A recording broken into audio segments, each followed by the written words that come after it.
Hey boys and girls, quick one today from the truck. Yesterday to April 25, we got Liberation Day. So many tariffs, these tariffs. China's gonna pay 56%.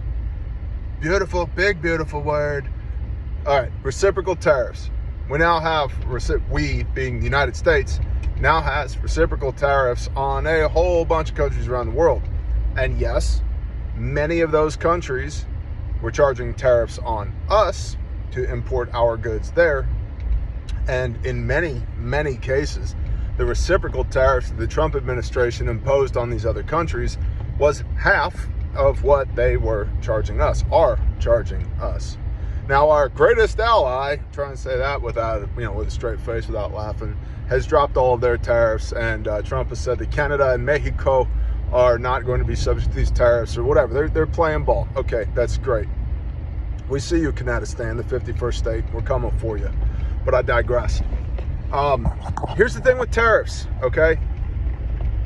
A tariff is something, it's like a duty. It's a tax that is collected by the federal government. As long as I'm understanding this correctly, so hear me out.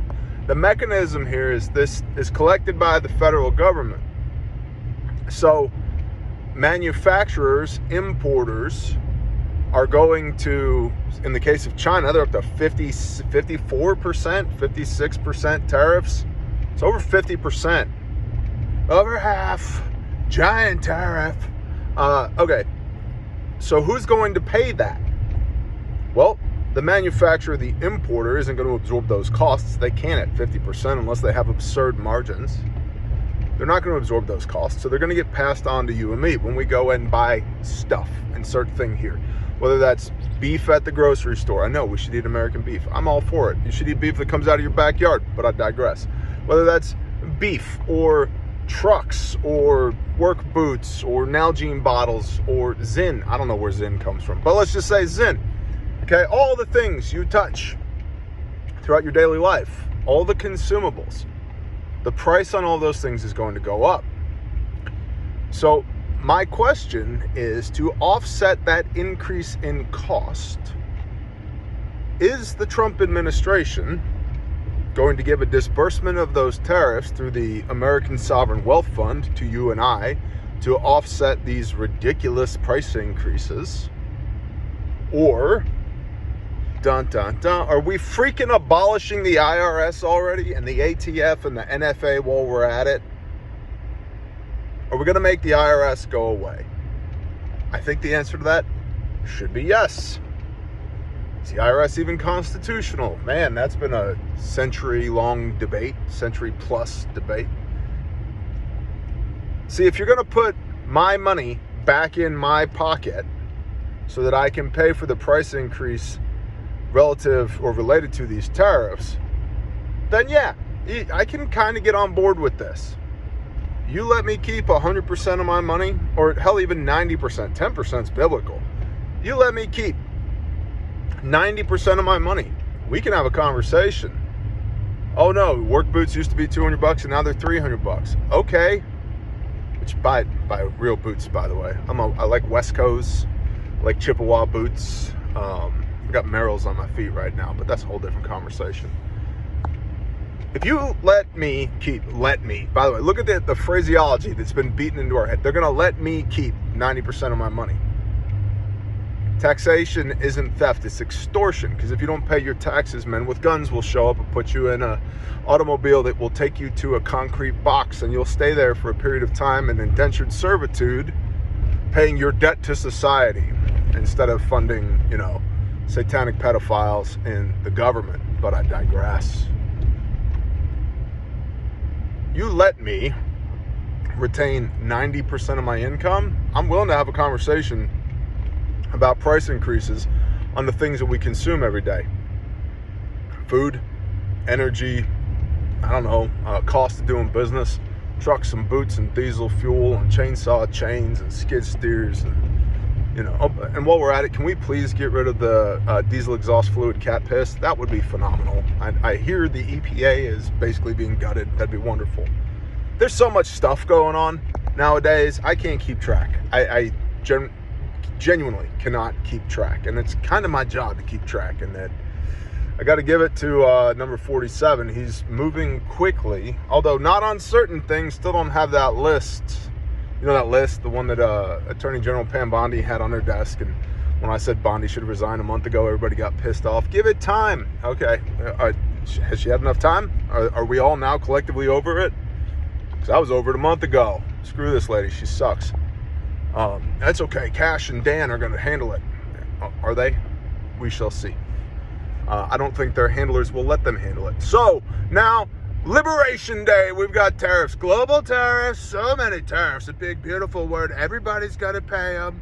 Very good for the economy, for the federal government, which is currently propped up with taxpayer dollars and debt. So do I have to pay 50% more for stuff and continue to give you 50, 70% of my income?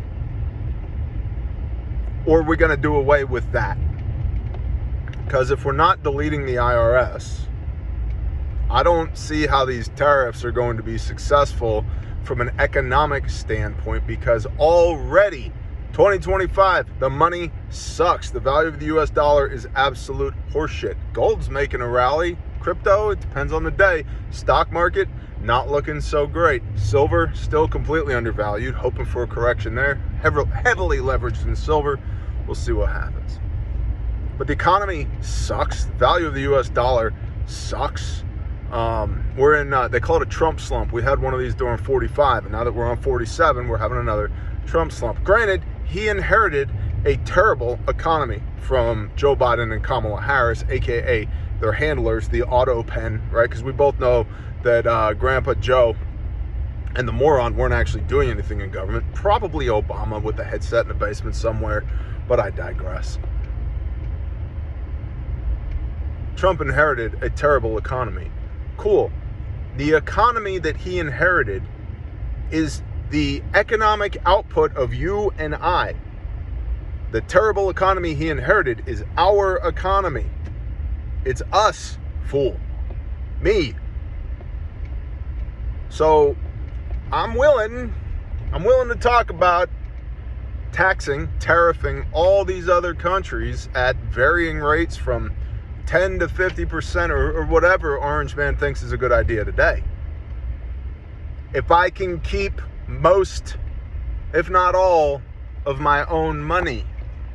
And I haven't seen that conversation come to fruition lately. And a lot of people, so many people saying, be very patient, Bear. You need to wait. Put a lid on it. It's going to be wonderful. Believe me, big, beautiful tariffs. Taxes going to zero. All right, I get it. The economy will not survive if they take any longer to implement these fixes. Fix the money, fix the economy, and then maybe I'll be impressed by tariffs. Off the cuff truck talk. That's how I feel about it. Probably wrong.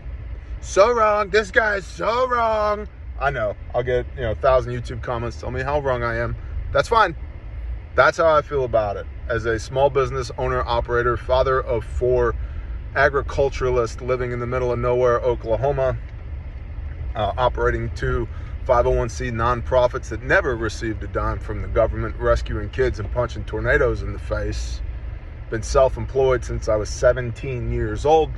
Got a modicum of relevant experience here when it comes to the economy as both a producer and a consumer. I pay more in payroll taxes per month than most people earn in a year, and that's not a flex. I wish it wasn't so. So, when are we deleting the IRS? Hit me in the comments.